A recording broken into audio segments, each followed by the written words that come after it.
নমস্কার, অষ্টাঙ্গযোগ ইউটিউব চ্যানেলে আপনাদের স্বাগতম। আজকে আমাদের আলোচ্য বিষয় ব্রহ্ম কে। চলুন জেনে নেই কেন উপনিষদের আলোকে।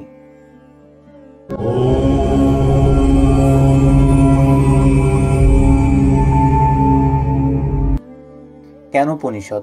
সামবেদীয় উপনিষদ। সামবেদের তলবাকার ব্রাহ্মণের অংশ হওয়ায় এর অপর নাম তলবাকার উপনিষদ। এই উপনিষদের মূল যে বিষয় তা হল বাক্য মনতাতীত এক ও অদ্বিতীয় ব্রহ্ম। কেনোপনিষদের প্রথম খণ্ড থেকে জেনে নেই ব্রহ্ম কে। যিনি বাণী দ্বারা প্রকাশিত হন না, বরং যার দ্বারা বাণী প্রকাশিত হয়, তাকেই তুমি ব্রহ্ম বলে জেনো। এই যে বাণীর বিষয় শব্দাদি কার্যরূপ জগৎ, যাকে মানুষ উপাসনা করে, এটি ব্রহ্ম নয়। যাকে মন দ্বারা জানা যায় না, বরং যার দ্বারা মন জ্ঞাত হয়, এরূপ ব্রহ্মবেত্তাগণ বলেন, তাকেই তুমি ব্রহ্ম বলে জেনো। এই যে মনের বিষয়সমূহ, যাকে মানুষ উপাসনা করে, এটি ব্রহ্ম নয়।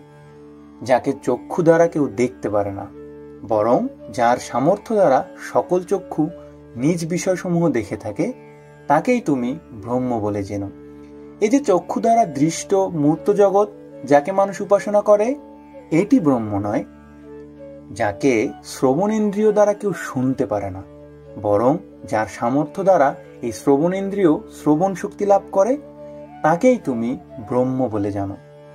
এই যে শ্রবণেন্দ্রিয় গ্রাহ্য শব্দাদি বিষয়সমূহ, যাকে মানুষ উপাসনা করে, এটি ব্রহ্ম নয়।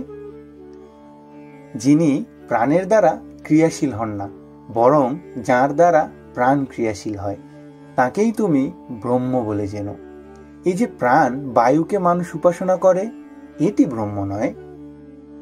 আজকের আলোচ্য বিষয়ের অংশটুকু নেওয়া হয়েছে কেনোপনিষদের প্রথম অধ্যায়ের প্রথম খণ্ডের 4 হতে 8 মন্ত্র থেকে। সকলকে অষ্টাঙ্গ যোগ একাডেমির পক্ষ হতে অসংখ্য ধন্যবাদ।